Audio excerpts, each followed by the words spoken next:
Rumah saya mati listrik semua, bisa segera ke sini?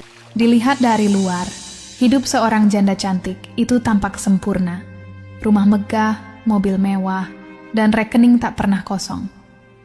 Tapi di balik semua kemewahan itu, hanya ada satu hal yang selalu menemani setiap malamnya, kesunyian. Hingga seorang pemuda tukang listrik datang pada kehidupannya, yang awalnya diremehkan, namun mampu membuat hidupnya berubah setelahnya. 3 tahun sudah berlalu sejak Alia Pramesti menjadi seorang janda. Suaminya meninggal mendadak karena sakit, meninggalkan perusahaan keluarga dan kekayaan yang lebih dari cukup untuk membuat hidupnya tenang sampai kapanpun. Namun bagi Alia, semua itu terasa hampa. Apa artinya rumah besar dan tabungan melimpah jika setiap malam ia hanya ditemani kesunyian? Siang tadi, Alia baru saja pulang dari rapat direksi di kantor. Semua orang menyambutnya dengan senyum hormat, memanggilnya Bu Alia dengan nada kagum. Di mata mereka, ia adalah sosok wanita kuat dan sukses, elegan dan tak tergoyahkan. Padahal, jauh di dalam dirinya, Alia hanyalah seorang perempuan rapuh yang sedang berusaha bertahan. Malam itu, ia duduk di ruang keluarga, menonton drama romantis di Netflix. Tapi pikirannya melayang. Ia merasa seperti tokoh utama dalam drama itu. Cantik, kaya, namun kehilangan seseorang yang membuat hidup terasa bermakna. Jarum jam menunjukkan pukul 11 malam. Hujan turun pelan di luar jendela, membawa hawa dingin yang bahkan tak bisa dikalahkan oleh selimut tebal. Alia bangkit, berdiri di dekat kaca, menatap butiran air yang beradu lembut di permukaan jendela. Tiba-tiba, seluruh lampu rumahnya berkedip, lalu padam. Gelap gulita. Hanya suara hujan yang tersisa. Biasanya, Alia bukan tipe yang panik menghadapi situasi seperti ini. Tapi entah mengapa, malam itu rasanya berbeda. Ia membuka ponsel, mencari nomor tukang listrik yang direkomendasikan oleh satpam kompleks. Ia belum pernah memanggil orang itu sebelumnya, tapi jarinya langsung menekan tombol panggil. "Selamat malam, ada yang bisa saya bantu?" Suara di seberang terdengar berat dan tenang. "Rumah saya mati lampu. Bisa datang sekarang?" "Tunggu 30 menit ya, Bu." Tepat setengah jam kemudian, suara motor berhenti di depan pagar rumahnya. Dari balik tirai, Alia melihat seorang pria turun dari motor bebek tua. Jaketnya basah oleh hujan. "Selamat malam, Bu. Saya Irwan." Ia mengangguk singkat, lalu Alia mempersilahkannya masuk. Irwan berjalan menuju ruang panel listrik di sudut rumah. Tangannya cekatan memutar obeng, memeriksa kabel, sesekali bergumam pelan. Alia memperhatikannya dari jauh. Ada sesuatu yang berbeda dari pria ini. Tenang, fokus, tidak banyak bicara. Tidak seperti pekerja lain yang biasanya suka basa-basi, Irwan sama sekali tak menanyakan apapun tentang rumah atau kehidupan majikannya malam itu. "Sudah lama mati lampunya, Bu?" Tanyanya singkat tanpa menoleh. "Baru setengah jam lalu," jawab Alia pelan. Irwan hanya mengangguk dan kembali bekerja. Kurang dari 20 menit kemudian, seluruh rumah kembali terang. Namun anehnya, di balik cahaya lampu yang menyala itu, Alia justru merasa ada sesuatu dalam dirinya yang ikut menyala. Sebuah perasaan hangat yang sulit dijelaskan. Ia berjalan ke meja, mengambil dompet. "Berapa ongkosnya?" Irwan menatapnya sebentar, lalu tersenyum tipis. "Tidak usah, Bu. Saya cuma minta satu hal." Alia terdiam. "Apa itu?" "Izinkan saya menemani Ibu malam ini." Kata-katanya membuat Alia terpaku. Hujan di luar tiba-tiba terdengar lebih deras, dan jantungnya berdetak lebih cepat. Antara terkejut dan penasaran. "Malam ini?" "Iya." "Bukan untuk hal buruk.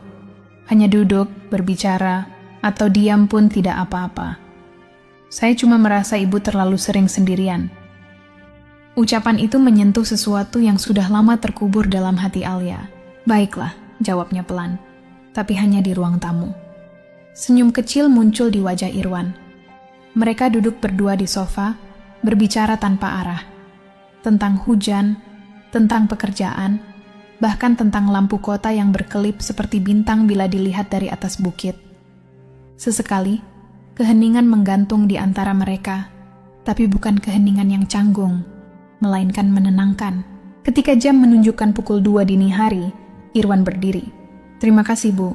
Malam ini berarti banyak bagi saya." Alia hanya mengangguk. Setelah pintu tertutup, ia masih berdiri cukup lama di sana, mendengarkan sisa hujan. Entah kenapa, ia merasa sesuatu baru saja dimulai. Sesuatu yang bisa mengubah banyak hal dalam hidupnya. Keesokan paginya, saat Alia berjalan keluar untuk mengambil koran, suara tetangganya, Bu Ratna, memecah keheningan. "Bu Alia, semalam kedatangan tamu ya?" "Iya, tukang listrik, rumah mati lampu." "Oh, tukang listrik itu." Bu Ratna mendekat, menurunkan suaranya. "Hati-hati, Bu. Saya dengar dia punya masa lalu yang agak rumit." "Maksudnya?" Nanti saja. Cuma kasihan kalau ibu sampai..." "Sampai apa?" Bu Ratna tak melanjutkan. "Sudah, saya masuk dulu ya." Perkataan itu menggantung seperti awan mendung yang belum menurunkan hujan.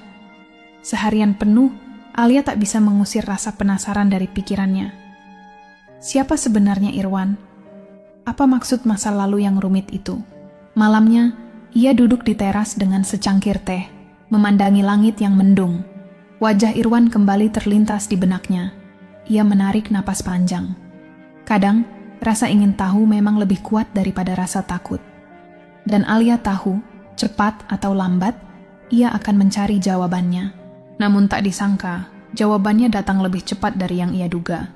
Siang itu, di sebuah toko bunga di pusat kota, Alia sedang memilih mawar putih ketika mendengar 2 pegawai berbicara pelan di sudut ruangan. Katanya si Irwan dulu kerja di proyek besar, tapi keluar gara-gara masalah sama atasannya. "Masalah apa?" "Kurang tahu. Ada yang bilang soal uang, ada juga yang bilang soal perempuan. Makanya sekarang dia cuma ambil kerjaan serabutan." Begitu keluar dari toko bunga, langkah Alia terasa berat. Kata-kata 2 pegawai tadi terus berputar di kepalanya, tentang uang, tentang perempuan, tentang Irwan. Mana yang benar? Atau mungkinkah keduanya? Di dalam mobil, tatapannya kosong menembus kaca depan yang basah oleh gerimis. Ada pertarungan yang tak henti-hentinya di hatinya, antara logika yang meminta waspada dan perasaan yang ingin percaya. Ia ingin yakin bahwa Irwan bukan seperti yang orang-orang bicarakan. Maka ia membuat keputusan sederhana namun penting. Jika ingin tahu kebenarannya, ia harus mendengarnya langsung dari mulut Irwan sendiri. Sore itu, langit seolah ikut menahan napas. Hujan turun deras disertai petir yang membelah langit. Alia sedang membaca di ruang kerja ketika tiba-tiba listrik rumah padam lagi. Bukan hanya lampu, seluruh sistem listrik berhenti bekerja. Ia mencoba menghubungi layanan resmi dari perusahaan listrik, tapi semua nomor sibuk. Hanya satu nama yang muncul di benaknya, Irwan. Dan entah kenapa, jantungnya berdetak sedikit lebih cepat ketika menekan nomor itu. "Butuh bantuan, Bu Alia?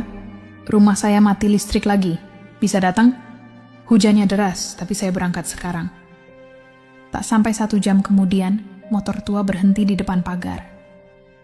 Dari balik kaca jendela, Alia melihat sosok Irwan turun dari motor dengan jaket basah.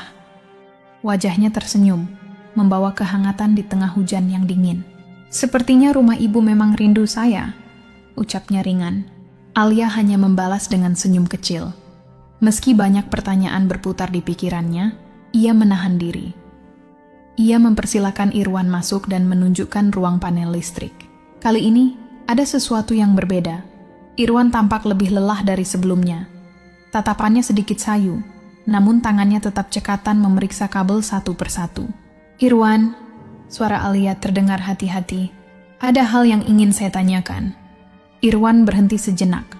Tatapannya berubah, seperti seseorang yang sudah tahu pertanyaan itu akan datang.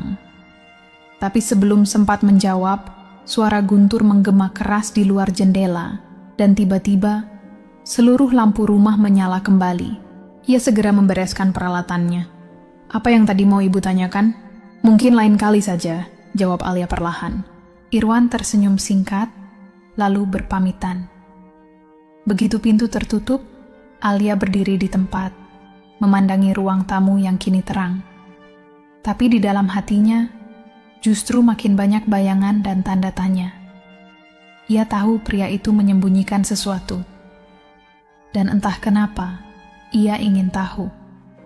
Bukan hanya untuk memastikan apakah Irwan bisa dipercaya, tapi karena ada perasaan aneh yang tak mau hilang. Perasaan yang diam-diam tumbuh di antara hujan dan cahaya lampu. Keesokan harinya, Alia memutuskan mencari tahu sendiri. Ia menghubungi seseorang yang sudah lama bekerja dengannya, Pak Dimas, staf lama yang punya banyak kenalan di mana-mana. Pak, bisa tolong cari informasi tentang seseorang bernama Irwan? Tukang listrik. Boleh, Bu, tapi ada apa? Anggap saja saya butuh referensi untuk pekerjaan rumah. Jawabnya cepat. Beberapa jam kemudian, pesan masuk di ponselnya. Sebuah alamat bengkel kecil di pinggiran kota, disertai catatan pendek. Teman lama Irwan sering nongkrong di sini. Mungkin bisa ditanya-tanya. Alia menatap pesan itu cukup lama sebelum akhirnya mengambil kunci mobil. Ia tahu langkah ini bisa membawanya pada kebenaran, atau justru ke sesuatu yang tak pernah ia bayangkan sebelumnya. Bengkel itu kecil, beratap seng, dengan papan nama yang sudah pudar. Bau oli dan suara dentingan besi langsung menyambut begitu ia turun dari mobil. Seorang pria menoleh, menghentikan pekerjaannya. Cari siapa, Bu? Saya mencari seseorang, Irwan. Senyum samar muncul di wajah pria itu. Ah, Irwan. Sudah lama dia nggak nongkrong ke sini. Sekarang sibuk ngurus adiknya yang sakit. Biaya pengobatannya besar, jadi dia ambil kerjaan apa saja. Kadang malah nggak mau dibayar kalau yang minta tolong orang susah. Katanya, dia tahu rasanya hidup kekurangan. Alia tertegun. Dulu dia kerja di proyek besar, tapi keluar karena beda pendapat sama bosnya. Lanjut pria itu. Banyak yang salah paham. Dikira dia yang salah, padahal cuman nggak mau ikut main curang. Kata-kata itu membuat dada Alia sesak. Semua gosip yang pernah ia dengar mendadak terasa seperti kabut yang menutupi cahaya. Orang-orang terlalu cepat menilai tanpa mau tahu kebenaran. Dalam perjalanan pulang, hujan turun lagi. Alia menatap butiran air di kaca mobil, membiarkan pikirannya kembali pada sosok Irwan. Tatapan tenangnya, suaranya yang rendah, dan cara sederhana ia memandang dunia. Di saat itu, tanpa sadar, Alia merasa ingin melakukan sesuatu untuknya. Meski belum tahu apa, kesempatan itu datang beberapa hari kemudian. Dari kejauhan, ia melihat Irwan berdiri di depan minimarket dekat kompleks rumahnya. Pria itu baru saja keluar, membawa kantong plastik kecil berisi roti dan air mineral. Irwan, panggilnya. Ia menoleh, lalu tersenyum. Bu Alia. Hujan mulai turun lagi, dan Alia memintanya masuk ke mobil untuk berteduh. Dari tasnya, ia mengeluarkan amplop berisi sejumlah uang. Aku dengar adikmu sedang sakit. Tolong, terimalah ini untuk membantu pengobatannya. Ekspresi Irwan berubah. Ia menatap amplop itu lama, lalu menutupnya kembali dan mendorongnya perlahan ke arah Alia. Terima kasih, Bu, tapi saya nggak bisa menerimanya. Kenapa? Bukankah ini bisa meringankan bebanmu? Kalau saya terima, nanti rasanya saya bekerja untuk ibu bukan karena mau, tapi karena uang. Dan saya nggak mau seperti itu. Kata-kata sederhana itu membuat Alia terdiam. Jarang sekali ia bertemu seseorang yang begitu teguh menjaga harga dirinya, apalagi di tengah kesulitan. Kalau begitu, ucap Alia pelan, izinkan saya membantu dengan cara lain. Irwan menatapnya, lalu tersenyum. Kalau ibu mau membantu, cukup tetap percaya sama saya. Kalimat itu terdengar ringan, tapi justru membuat dada Alia terasa hangat. Di tengah hujan sore itu, ia baru benar-benar menyadari apa yang ia rasakan bukan lagi sekadar rasa penasaran. Sejak hari itu, Alia mulai sering memanggil Irwan untuk berbagai pekerjaan kecil di rumahnya. Kadang hanya untuk mengganti bohlam taman, memeriksa kabel di ruang kerja, atau sekadar memastikan stop kontak berfungsi. Alasan-alasan itu terdengar masuk akal di permukaan, tapi jauh di dalam hatinya, Alia tahu. Ia hanya ingin melihat pemuda itu lagi. Anehnya, setiap kali Irwan datang, suasana rumah yang biasanya dingin terasa sedikit lebih hangat. Suatu sore, Ketika Alia duduk di teras membaca buku, Irwan baru saja selesai memperbaiki lampu dinding.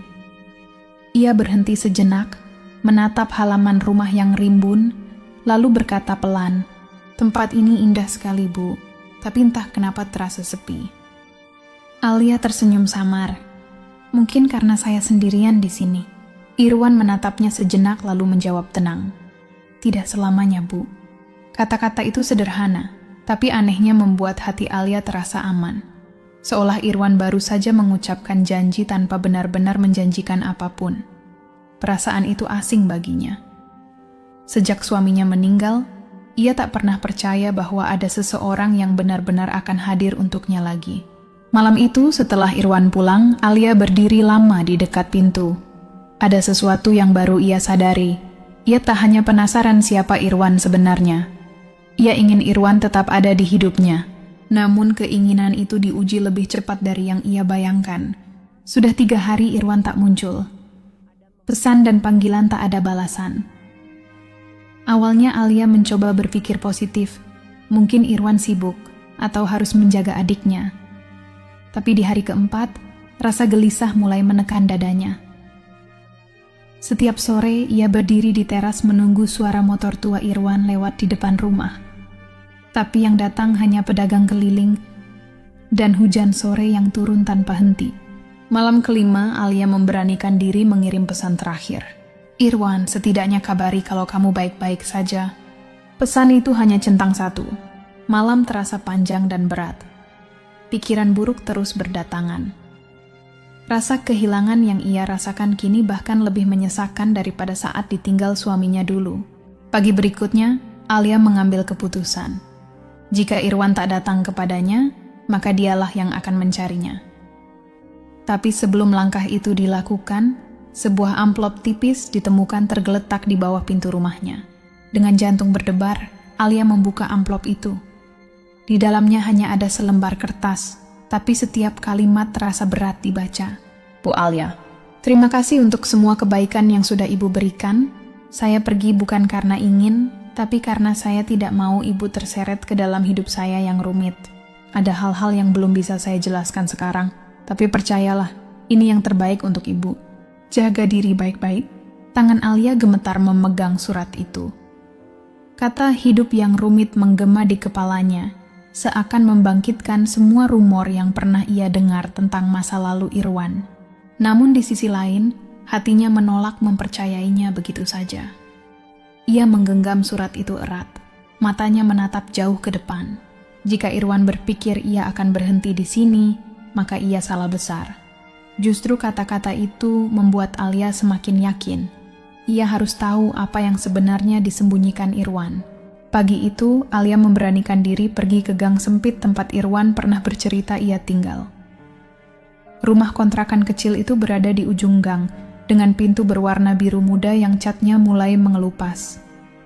Alia mengetuk pelan, tapi tak ada jawaban. Setelah beberapa saat, pintu terbuka sedikit. Seorang perempuan muda muncul, matanya mirip Irwan. "Mas Irwannya ada?" tanya Alia dengan lembut. Perempuan itu menatapnya dingin. "Ibu siapa?" "Saya temannya. Saya cuma mau..." Kalimat Alia terhenti ketika perempuan itu memotong cepat. "Kalau ibu datang buat membujuk dia kembali, lupakan saja. Dia nggak akan pulang." Pintu langsung ditutup di depan wajahnya. Alia berdiri terpaku, perasaannya campur aduk, bingung, marah, sedih.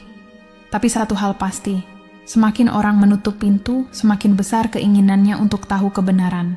Ia menunggu di ujung gang, berharap ada seseorang yang mengenal Irwan. Tak lama, seorang bapak parubaya keluar dari warung kecil sambil membawa kantong belanja. Melihat Alia, ia mendekat. "Ibu cari Irwan?"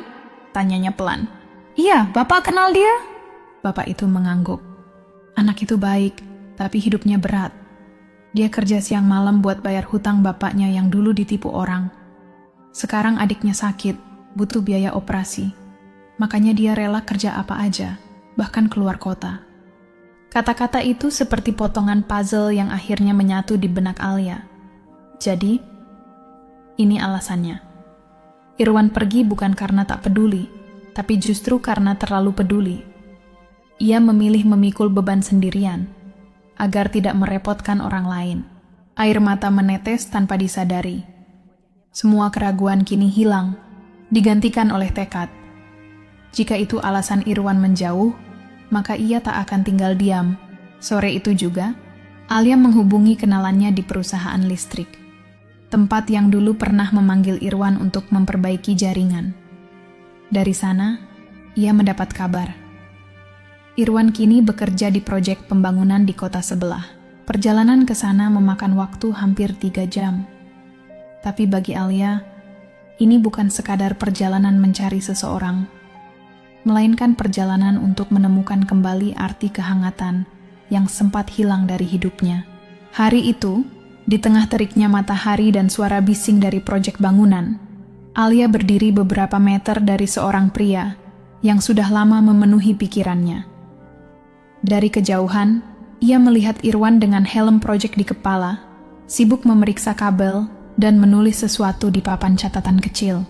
Saat pandangan mereka akhirnya bertemu, waktu seolah berhenti. Irwan terpaku, matanya membulat seolah tak percaya bahwa perempuan itu benar-benar datang mencarinya. "Alia, kenapa kamu di sini?" Suaranya bergetar di antara kebingungan dan rasa tak siap.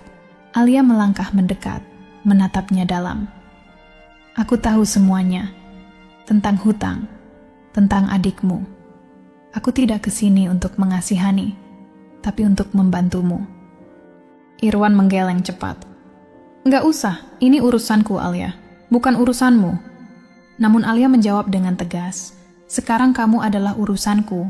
Di wajah Irwan tergambar pergulatan batin yang sulit dijelaskan, antara gengsi, harga diri, dan rasa lega karena akhirnya ada seseorang yang peduli. Selama seminggu penuh setelah hari itu, Alia datang ke lokasi proyek setiap hari. Ia membawa makan siang, minuman dingin, bahkan sekadar menemaninya di jam istirahat. Awalnya, Irwan menjaga jarak. Ia sering pura-pura sibuk atau sengaja pergi begitu Alia datang. Tapi Alia tidak menyerah. Suatu siang, sambil menyerahkan kotak bekal berisi makanan kesukaan Irwan, Alia berkata pelan, "Aku nggak mau kamu jatuh sakit karena terlalu memaksakan diri." Irwan menatapnya, lalu menjawab lirih, "Aku takut kalau aku nerima ini, aku jadi terbiasa bergantung sama kamu." Kalimat itu membuat dada Alia perih, tapi juga memahami, di balik keteguhan Irwan, ada hati yang lelah menahan beban sendiri. Hari itu Alia memberikan sebuah amplop kecil. "Ini bukan sedekah, anggap saja pinjaman atau investasi. Aku percaya suatu hari kamu akan mengembalikannya." Irwan menatap amplop itu lama, lalu akhirnya menggenggamnya erat. Ia tidak menolak kali ini. Dan di matanya, Alia melihat sesuatu yang belum pernah ia lihat sebelumnya, kepercayaan. Keesokan paginya, Irwan datang ke rumah Alia.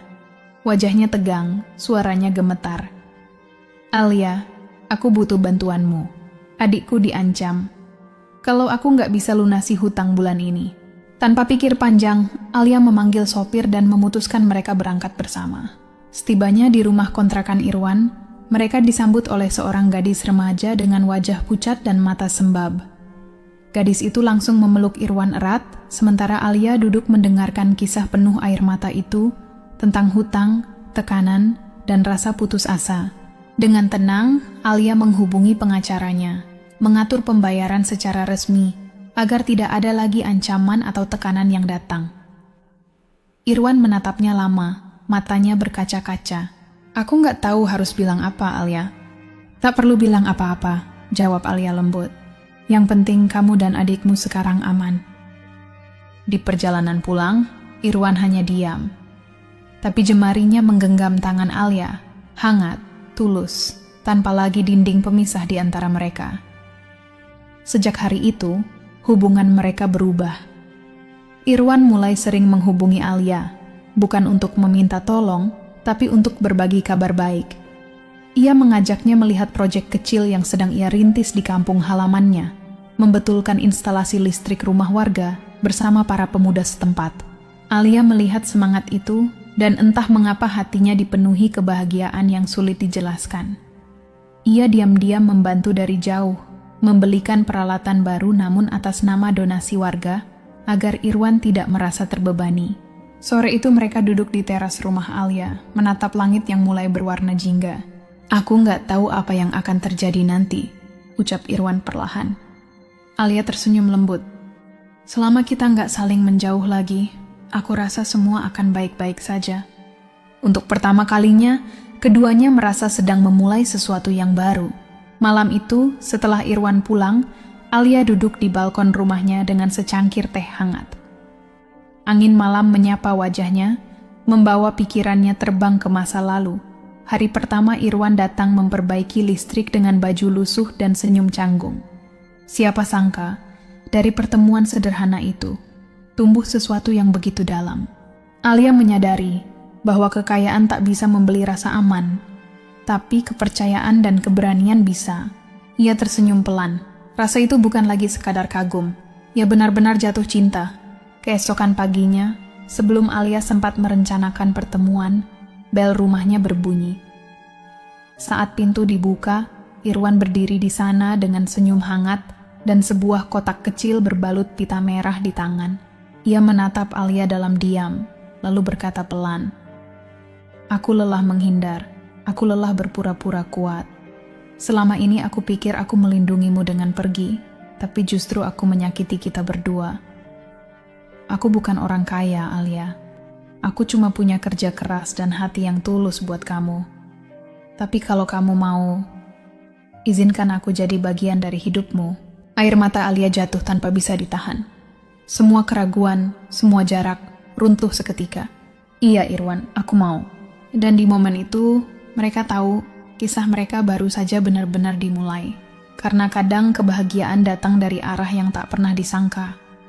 Bukan dari kemewahan, bukan dari kesempurnaan, tapi dari dua hati yang saling menjaga meski dunia berusaha memisahkan.